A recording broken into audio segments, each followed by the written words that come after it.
Sebuah kisah karya terbaik anak bangsa Indonesia bertutur tentang perjalanan kehidupan anak manusia di zaman kerajaan Tanah Jawa melalui sentuhan sejarah dan fiksi yang nyaris sempurna.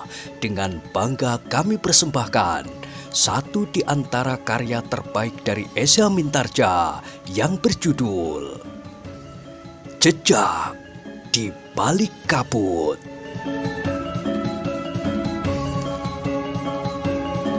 Pada kesempatan yang sangat baik ini, kita masuk pada episode yang ke-87. Selamat menikmati.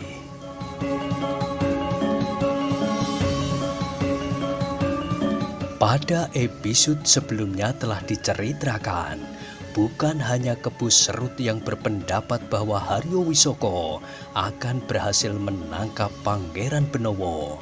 Para pemimpin dari gerombolan dan perguruan-perguruan yang terlibat dalam pertempuran di sebelah hutan Jabung itu berpendapat bahwa Haryo Wisoko akan berhasil menangkap Pangeran Benowo. Betapa kuatnya pengawalan atas Pangeran Benowo, tetapi pasukan Haryo Wisoko itu jumlahnya tidak terhitung. Bagaimana mungkin Haryo Wisoko dapat bekerja serapi itu di muka hidung kekuasaan Pajang? Berkata Sima Pracima kepada orang-orang terdekatnya. Satu keajaiban, desis orang terdekat itu. Tetapi pengaruh Haryo Wisoko di lingkungan keprajuritan Pajang juga cukup besar. Ia dapat memikat dan kemudian mengikat kelompok-kelompok prajurit untuk menjadi pengikutnya dengan menaburkan uang. Dari mana ia mendapat uang sebanyak itu? Namun orang terdekat yang lain berdesis. Bahkan Haryo Wisoko berhasil menguasai sebagian prajurit Pajang hanya dengan janji-janji. Jika saja ia berhasil menyingkirkan Kanjeng Sultan Hadiwijoyo yang mulai kurang disukai oleh banyak orang itu pada saat-saat terakhir masa pemerintahannya. Sima Pracima mengangguk-angguk, namun untuk sementara ia harus melepaskan nafsunya untuk menguasai Pangeran Benowo dengan cincinnya yang bermata tiga itu.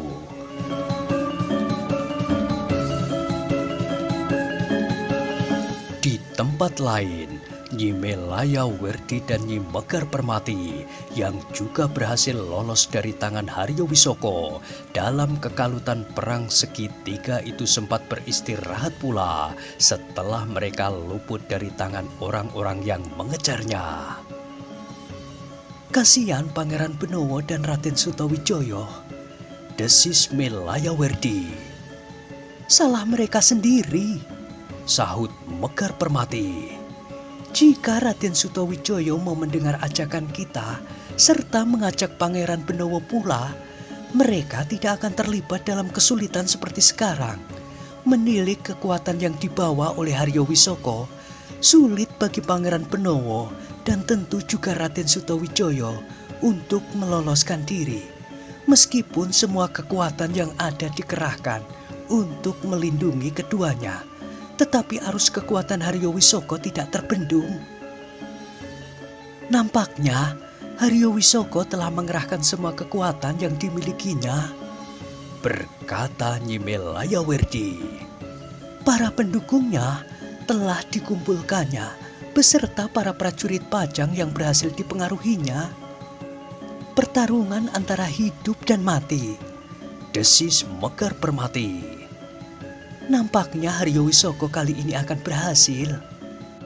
Sebenarnya lah, pertempuran di perkemahan itu pun masih berlangsung dengan sengitnya. Setelah para pemimpin gerombolan dan perguruan yang menyerang perkemahan di hutan Jabung itu melarikan diri, maka para pengikut Haryo Wisoko tidak banyak mengalami kesulitan untuk menghancurkan para pengikut mereka. Tanpa ampun mereka pun telah dibantai habis-habisan. Hanya orang-orang yang berhasil melarikan diri sajalah yang selamat. Sementara yang terjebak dalam pertempuran tidak mendapat ampun sama sekali meskipun mereka menyerah.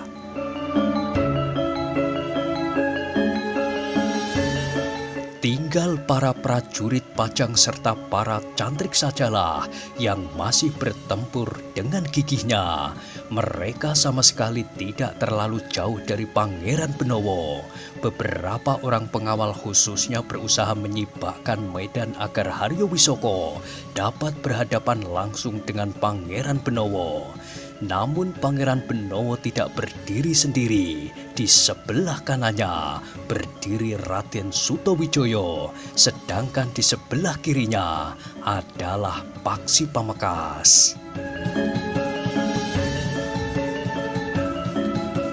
Sementara pertempuran di sekitarnya masih berlangsung terus, Haryo Wisoko itu pun berteriak nyaring. "Pangeran Benowo, menyerahlah. Aku hanya ingin cincin yang kau bawa. Jika kau menyerahkan cincin itu, maka kau akan bebas untuk meninggalkan tempat ini. Atau akulah yang akan menarik orang-orangku. Kau dapat melanjutkan membangun sebuah padepokan yang memadai di hutan Jabung ini." Apakah Paman mengira bahwa dengan demikian persoalannya sudah selesai? Aku tidak terlalu dungu sebagaimana yang kau duga, Pangeran. Aku tahu bahwa ayahandamu, Sultan Hadiwijaya akan memburuku. Tetapi itu tidak apa-apa. Aku mempunyai landasan tempat berpijak. Aku mempunyai orang-orang yang aku percaya. Aku pun mendapat dukungan dari para senopati yang sakit hati terhadap ayahmu. Senopati yang dengan terpaksa menyerahkan anak-anak gadisnya ke istana. Bahkan ada di antara mereka yang harus merelakan istrinya untuk dipersembahkan kepada Kanjeng Sultan. "Omong kosong," geram Pangeran Benowo. "Jangan berpura-pura tidak tahu. Dengan fitnahmu itu, kau berhasil mempengaruhi banyak pemimpin para prajurit Pajang, Paman," sahut Raden Sutawijaya. Haryo Wisoko tertawa, katanya, "Hahaha, kau juga jangan berpura-pura tidak tahu, Raden. Tetapi agaknya kau juga memiliki kesamaan dengan ayah angkatmu itu." "Itu adalah fitnah yang paling keji, Paman." Haryo Wisoko tertawa, katanya, "Menyerahlah. Aku juga prajurit, Paman," jawab Pangeran Benowo. "Bagus, jika demikian kita akan bertempur. Aku tahu bahwa Pangeran Benowo dan Raden Sutawijaya berilmu sangat tinggi. Tetapi aku sendirilah yang akan menangkapmu dan membunuhmu jika kau keras kepala. Sementara itu, saudaraku ini akan memisahkan Raden Sutawijaya dari Pangeran Benowo. Dua orang saudaraku ini akan mampu melaksanakannya, sedangkan saudaraku yang lain ini mendapat tugas khusus untuk membunuh anak muda yang bernama Paksi itu." "Kenapa Paksi harus dibunuh?" bertanya Pangeran Benowo. "Satu pesan khusus," jawab Haryo Wisoko. "Ternyata Paksi juga termasuk orang penting yang harus mendapatkan perhatian khusus dari pasukanku." Pangeran Benowo tidak menjawab, namun ia pun segera mempersiapkan dirinya. Sebatang tombak pendek tergenggam di tangannya sebagaimana Raden Sutawijaya. Sementara itu Ki Panengah, Ki Martabriwoh, Ki Lurah Yudatama, Ki Rangga Surotopo, Ki Kriyadama dan para prajurit dari pasukan khusus telah bertempur dengan mengerahkan segenap kemampuan mereka. Ternyata Haryo Wisoko telah membuat perhitungan dengan tepat. Haryo Wisoko telah mempersiapkan orang-orang khusus yang akan menghadapi orang-orang berilmu tinggi itu. Raden Sutawijaya memang terpancing untuk bertempur melawan dua orang yang disebutnya sebagai saudara Haryo Wisoko. Keduanya berilmu tinggi. Mereka bergerak dengan tangkas dan cepat. Kekuatan mereka melampaui kekuatan orang kebanyakan. "Gila!" geram Sutawijaya, tetapi ia tidak dapat berbuat lain. Ia harus bertahan. Jika ia gagal, maka kedua orang itu akan membantu Haryo Wisoko menangkap Pangeran Benowo. Sementara itu Paksi Pamekasan harus menghadapi lawannya yang agaknya memang sudah dipersiapkan untuk membunuhnya. Dengan tongkatnya Paksi Pamekasan bertempur mengimbangi kemampuan lawannya. Sementara itu Pangeran Benowo harus menghadapi Haryo Wisoko yang berniat menangkap Pangeran Benowo dengan tangannya sendiri. "Sebenarnya aku ingin beradu kepandaian bermain kuda, Pangeran," berkata Haryo Wisoko. "Tetapi ternyata aku tidak mempunyai kesempatan lagi ketika aku mendengar bahwa orang-orang yang sesat itu berburu di hutan Jabung. Aku pun telah melakukannya pula." Ternyata Pangeran Benowo cukup tenang menghadapi Haryo Wisoko. Karena itu maka sambil berloncatan menghindari serangan-serangan Haryo Wisoko yang bersenjata pedang itu, Pangeran Benowo sempat menjawab, Paman tidak akan dapat memenangkan pertandingan bermain kuda melawan aku. Aku adalah penunggang kuda terbaik di Pajang." "Omong kosong," jawab Haryo Wisoko sambil meloncat menyerang. Tetapi serangannya sama sekali tidak menyentuh sasaran. Pangeran Benowo sempat menghindar ke samping. Bahkan tombak pendeknya yang berputar kemudian terjulur lurus ke arah dada. Namun Haryo Wisoko memiringkan tubuhnya sehingga ujung tombak Pangeran Benowo tidak menyentuhnya. "Akulah penunggang kuda terbaik," geram Haryo Wisoko. "Aku pula lah orang yang menguasai ilmu pedang terbaik di Pajang dan bahkan seluruh Demak. Aku tidak peduli, tetapi aku adalah orang yang memiliki kemampuan tertinggi bermain tombak di samping Kakang Mas Sutowijoyo yang telah mampu menghujamkan ujung tombaknya ke lambung Paman Haryo Penangsang. Nah, sekarang adalah giliranku untuk melakukannya atas Paman Haryo Wisoko." "Anak setan kau, Pangeran," geram Haryo Wisoko. "Bukankah Sultan Hadiwijoyo itu tidak ubahnya sosok setan yang telah merampas tahta Demak dan membawanya ke Pajang? Kakang Mas Haryo Penangsanglah yang sebenarnya berhak atas tahta itu. Tetapi dengan licik, karebet anak tingkir itu berhasil menguasainya. Sekarang sudah waktunya untuk mencabut kembali tahta yang dirampasnya itu."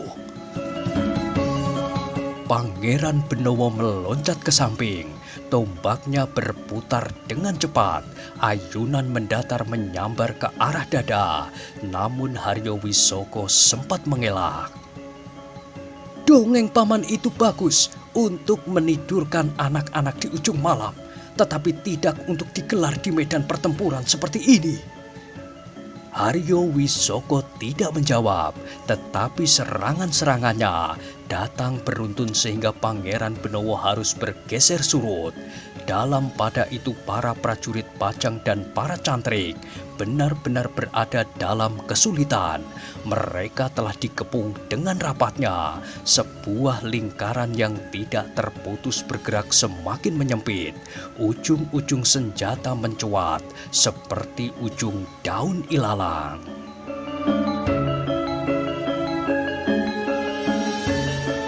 "Kau tidak akan dapat menghindar kemanapun, Pangeran," geram Haryo Wisoko. "Aku tidak akan lari kemana-mana. Aku akan membunuh paman di sini." Haryo Wisoko menghentakkan senjatanya sambil membentak. "Kau memang anak yang sombong. Aku akan membunuhmu. Cincin itu akan menjadi milikku. Kematianmu serta hilangnya cincin kerajaan itu akan menjadi lambang berakhirnya kekuasaan Pajang. Karena sudah diramalkan bahwa keraton Pajang tidak akan berumur lebih dari satu keturunan saja. Kau, anak Hadiwijoyo, tidak akan sempat menjadi raja di Pajang." Haryo Wisoko terkejut. Ujung tombak Pangeran Benowo hampir saja menyentuh bibirnya. Untunglah Haryo Wisoko dengan tangkas meloncat selangkah surut. dalam pada itu Raden Sutawijaya yang berhadapan dengan orang lawan harus mengerahkan kemampuannya pula. Tetapi Raden Sutawijaya adalah seorang yang ilmunya seakan-akan tidak terbatas. Karena itu, maka ia pun mampu mengimbangi kedua orang lawannya yang berilmu tinggi itu. Meskipun sekali-sekali Raden Sutawijaya harus meloncat surut dan mengambil jarak jika ia mengalami kesulitan, namun kemudian justru Raden Sutawijaya lah yang menyerang keduanya dengan garangnya. Ternyata dua orang yang dipersiapkan oleh Haryo Wisoko untuk menyingkirkan Raden Sutawijaya itu tidak segera berhasil. Kemampuan Raden Sutawijaya tidak segera dapat diredam oleh kedua orang lawannya. Bahkan sebaliknya, kedua orang lawan Raden Sutawijaya itu segera mengalami kesulitan.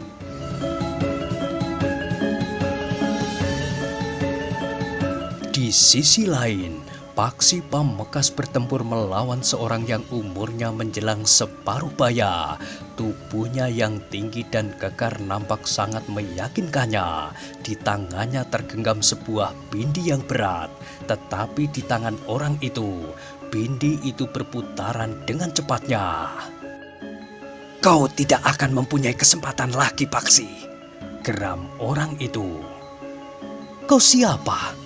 bertanya Paksi Pamekasan. "Aku adalah salah seorang kepercayaan Haryo Wisoko." "Kenapa Haryo Wisoko ingin membunuhku?" bertanya Paksi Pamekasan. "Tidak hanya kau, Paksi. Haryo Wisoko ingin membunuh semua orang yang bekerja bersama dengan Pangeran Benowo." "Aku mengerti, tetapi nampaknya ada sesuatu yang khusus sehingga ia telah menunjuk seseorang untuk melakukannya." "Nasibmu memang buruk. Jangan terlalu banyak bertanya agar kau dapat mati dengan tenang. Jika kau tahu kenapa kau harus dibunuh, maka perasaanmu akan tersiksa menjelang kematianmu." "Persetan dengan igauanmu, tetapi kau belum menyebut namamu," geram Paksi Pamekasan. "Namaku Gonowara." "Baiklah," berkata Paksi kemudian. "Jika kau benar-benar ingin membunuhku, maka aku pun benar-benar ingin membunuhmu." Gonowara itu tertawa, katanya, "Kau anak kemarin sore yang masih berbau pupuk lempuyang. Kau tidak mempunyai pilihan apapun sekarang ini kecuali mati." Tetapi Paksi Pamekasan sama sekali tidak terpengaruh. Bahkan ia pun ikut tertawa pula sambil menjawab, "Kaulah yang agaknya sengaja membunuh diri. Kenapa kau menjadi jemu untuk berjuang di samping Haryo Wisoko?" "Setan bekasaan kau." "Jangan marah. Aku tidak marah meskipun kau mengumpati aku atau menghina. Marah adalah satu pantangan besar bagi orang yang sedang bertempur. Nah, bukankah aku telah berbaik hati memberimu peringatan?" "Tutup mulutmu, atau aku yang harus mengoyaknya." Paksi yang masih muda itu tertawa semakin keras. Ternyata orang yang sudah separuh baya, yang seharusnya sudah mengendap itu lebih cepat marah daripada Paksi Pamekasan. Namun dengan demikian, orang itu pun kemudian telah menyerang Paksi Pamekasan dengan bindinya, seperti prahara yang menerjang pepohonan. Tetapi Paksi Pamekasan berdiri teguh seperti batu karang. Betapapun garangnya serangan-serangan yang menerjangnya, namun Paksi Pamekasan tetap bertahan dengan teguh. Putaran bindi lawannya yang melibatnya dapat ditepisnya. Ayunan bindi itu dapat ditangkisnya dengan tongkatnya. Benturan-benturan yang terjadi telah mengejutkan lawannya. Gono Warak yang garang itu tidak menduga bahwa anak muda yang akan dibunuhnya itu mempunyai kekuatan yang sangat besar serta ketangkasan gerak yang sangat cepat. Namun Gono Warak tidak sempat menilai kemampuan lawan dengan cermat. Ia harus bertempur dengan cepat, mengimbangi kecepatan gerak lawannya yang masih terlalu muda baginya itu. Namun dalam pada itu, kepungan pasukan para pengikut Haryo Wisoko itu menjadi semakin mengecil. Para cantrik dan para prajurit yang bertahan itu semakin mengalami kesulitan. Jumlah lawan ternyata terlalu banyak. Sementara itu, pasukan berkuda yang meluncur dari pintu gerbang Pajang sudah menjadi semakin dekat dengan hutan Japung. Derap kaki kuda yang gemuruh itu bagaikan mengguncang bumi menimbulkan gempa. Semakin lama pasukan berkuda itu menjadi semakin dekat, tetapi mereka yang bertempur di hutan Japung tidak segera mendengarnya. Hiruk pikuk pertempuran, teriakan-teriakan nyaring, sorak yang sekali-sekali terdengar, dentang senjata dan bentakan-bentakan lantang memenuhi seluruh arena. Baru kemudian ketika pasukan berkuda itu menjadi sangat dekat, orang-orang yang bertempur terutama para pengikut Haryo Wisoko terkejut karenanya. Tetapi mereka tidak mempunyai banyak kesempatan. Demikian mereka menyadari bahwa pasukan berkuda itu datang. Maka pasukan berkuda itu telah bergerak melingkar. Mereka telah membuat lingkaran di luar kepungan para pengikut Haryo Wisoko.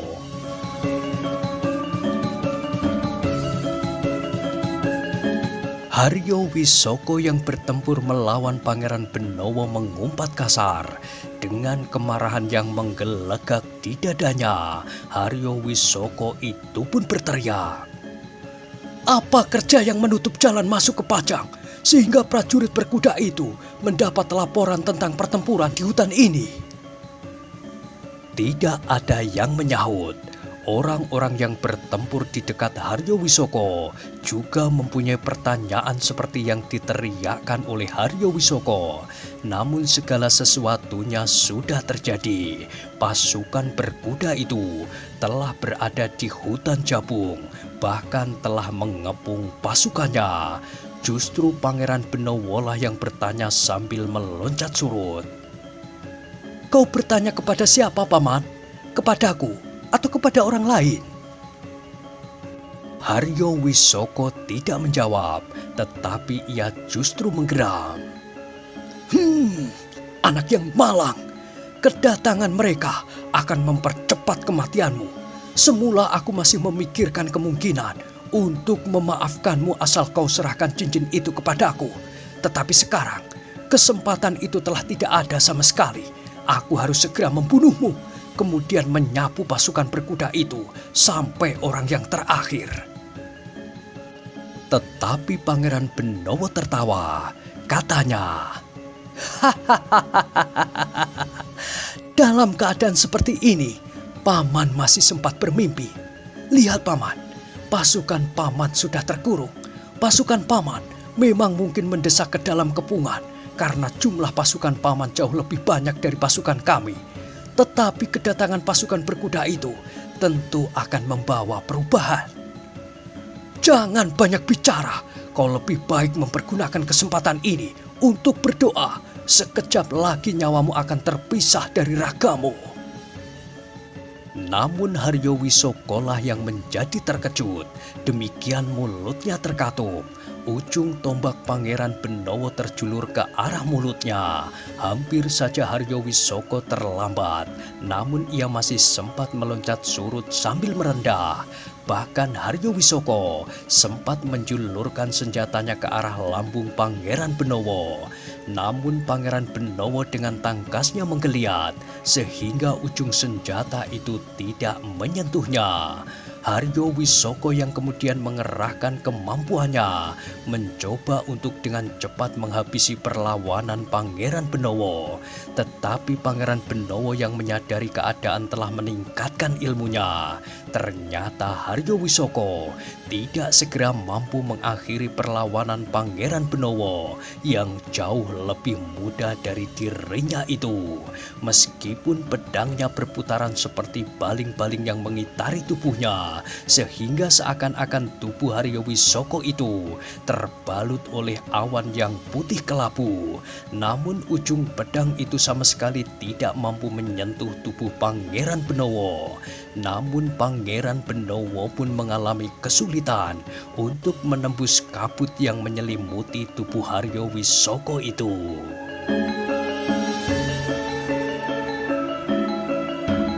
Sementara itu, pasukan berkuda yang telah mulai memasuki arena itu pun segera menambah keseimbangan pertempuran.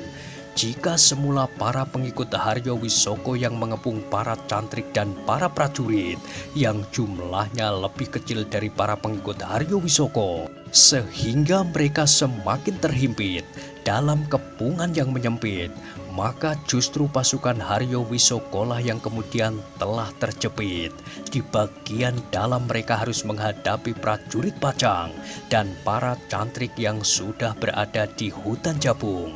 Sedangkan keluar mereka menghadapi para prajurit dari pasukan berkuda yang tegar, yang tenaga dan kekuatannya masih sangat utuh. Sementara itu kaki-kaki kuda yang berlari-lari mengelilingi medan itu pun akan dapat melukai para pengikut Haryo Wisoko yang menjadi lengah. Pertempuran di arena itu menjadi semakin sengit. Para prajurit berkuda yang bersenjata pedang bertempur dengan garangnya. Pedang mereka menyambar-nyambar seperti kuku-kuku elang yang tajam, mencekam anak ayam yang berlari ketakutan. Tetapi para pengikut Haryo Wisoko itu bukannya tidak memberi perlawanan. Mereka pun berusaha untuk meruntuhkan para prajurit yang ada di punggung kuda itu. Beberapa orang telah melemparkan tombak mereka. Ternyata ada juga yang berhasil. Seorang prajurit berkuda yang dadanya tertembus tombak telah terlempar jatuh dari kudanya. Tetapi prajurit yang lain sempat menangkis dengan pedangnya, sehingga tombak itu terlempar jatuh di tanah tanpa menyentuh sasarannya. Tetapi para pengikut Haryo Wisoko yang marah karena tidak berhasil mengenai penunggangnya telah menyerang kudanya dengan sengaja. Mereka tidak menghiraukan siapakah sebenarnya lawan mereka, tetapi kuda-kuda yang menjadi tunggangan itu mereka anggap ikut bersalah. Dengan demikian, maka beberapa ekor kuda telah jatuh terguling. Ujung tombak telah menembus tubuh mereka, sementara penunggangnya telah terpelanting jatuh. Namun mereka pun dengan tangkasnya meloncat bangkit. Senjata mereka yang masih tetap dalam genggaman pun segera merunduk. Mereka juga tidak menjadi canggung jika mereka harus bertempur dengan kaki menginjak bumi. Dengan demikian, maka pertempuran di hutan Jabung itu pun menjadi semakin sengit. Pasukan yang dikerahkan oleh Haryo Wisoko tidak lagi dapat menekan lawan-lawan mereka. Para cantrik dan para prajurit dari pasukan khusus yang memang dikirim untuk melindungi para cantrik, terutama karena di hutan Jabung itu hadir juga Pangeran Benowo dan Raden Sutowijoyo, tidak lagi mengalami tekanan yang sangat berat. Sebagian lawan mereka telah bergerak surut untuk menghadapi pasukan berkuda yang datang, bagaikan arus banjir bandang itu.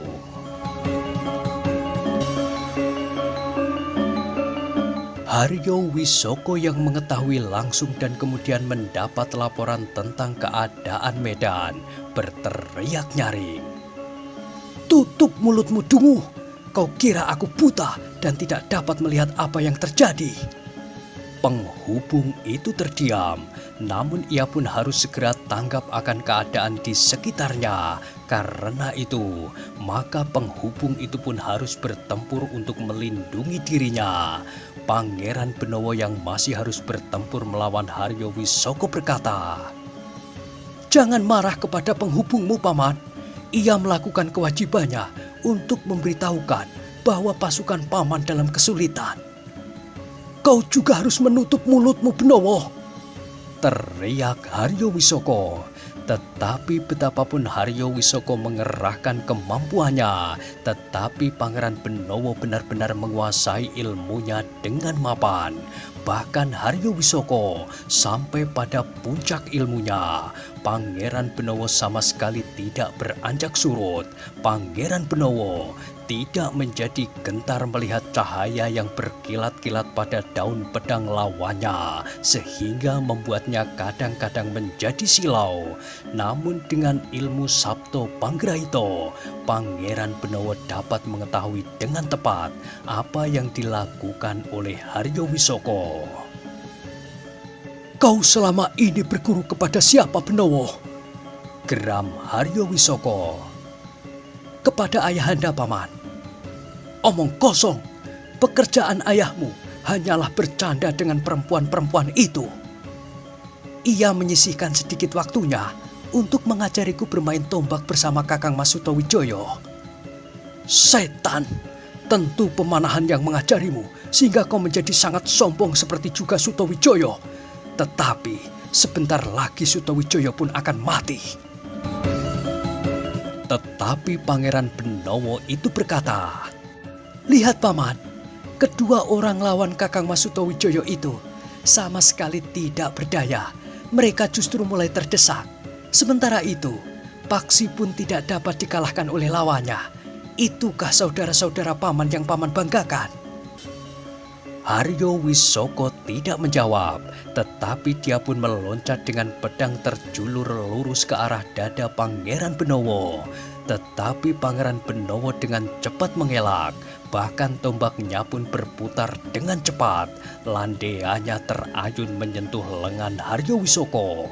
Tetapi sentuhan itu tidak menyakitinya. Sambil meloncat mundur, Haryo Wisoko telah menyiapkan serangan. Demikian Pangeran Benowo meloncat maju dengan ujung tombak menikam ke arah dada.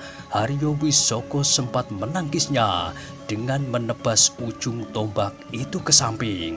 Pertempuran di antara keduanya pun menjadi semakin sengit.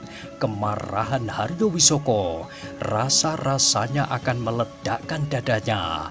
Meskipun ia tahu bahwa Pangeran Benowo berilmu tinggi, tetapi ia tidak mengira bahwa Pangeran Benowo itu mampu mengimbangi kemampuannya bermain pedang dengan unsur-unsur gerak yang semakin rumit.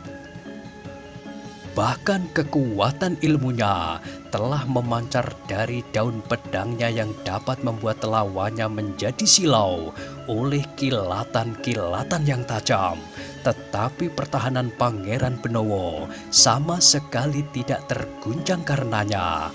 Pangeran Benowo pun masih tetap tangkas. Serangan-serangannya masih tetap garang dan berbahaya.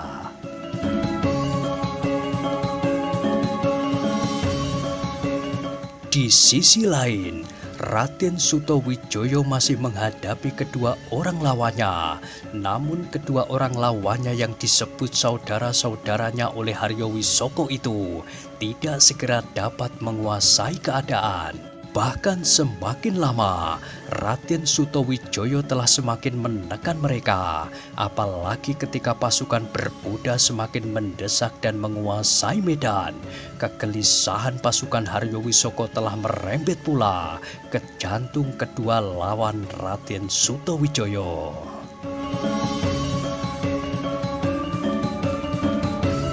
Sementara itu Paksi Pamekaas berloncatan dengan tongkatnya yang berputaran menghadapi lawannya yang garang. Setiap kali tongkatnya telah membentur senjata lawannya yang berat, tetapi bindi lawannya itu tidak juga berhasil mematahkan tongkat Paksi Pamekaas yang wujudnya tidak lebih dari sebatang kayu yang seolah-olah begitu saja dipatahkan dari dahannya. Lawan Paksi Pamekaas itu pun menjadi semakin gelisah pula sebagaimana kawan-kawannya. Ia tahu pasti bahwa pasukan Haryowisoko tidak akan mampu bertahan menghadapi pasukan berkuda itu, kecuali jika Haryowisoko dengan cepat dapat membunuh Pangeran Benowo. Kedua orang lawan Raden Sutowijoyo juga segera dapat menghentikan perlawanannya, dan ia sendiri mampu segera mengakhiri perlawanan Paksi Pamekaas, anak muda yang garang itu.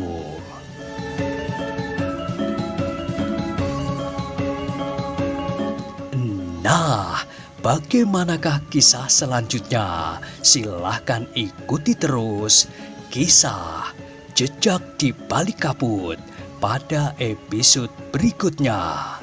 Sampai jumpa.